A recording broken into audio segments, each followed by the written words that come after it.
कश्मीर में शागिर्द अगवाणनि जी जबरी गुमशुदगी ख़िलाफ़ जिस्कम जे सर ते वॾी एहतजाजी रैली कढी वई। रैली अलमदाह चौक खां शुरू थी ऐं प्रेस क्लब कश्मीर ताईं निकिती, जंहिं में जिस्कम SUP मुख़्तलिफ़ सियासी समाजी तंज़ीमुनि जे अगवाणनि ऐं कारकुन वॾे अंग में शिरकत कई।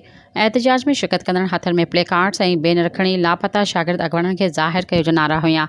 मुज़ाहिरे खे ख़िताब कंदे जिस्कम तालके सदर मीर ख़ान मज़ारी, नसीबुल्ला मज़ारी, शाह गुल मज़ारी, अब्दुल रऊफ़ मज़ारी, फरमान ज़ुमरो SUP अगवाणा हिदायतुल्ला जखराणी ऐं ॿियनि चयो त सिंध नेशनल स्टूडेंट फेडरेशन जे मरकज़ी चीफ ऑर्गेनाइज़र गनी अमान चांडियो ऐं सरमत मीराणी खे बिना कंहिं क़ानूनी कार्रवाई जे लापता करणु इंसानी हक़नि जी भनकड़ी आहे।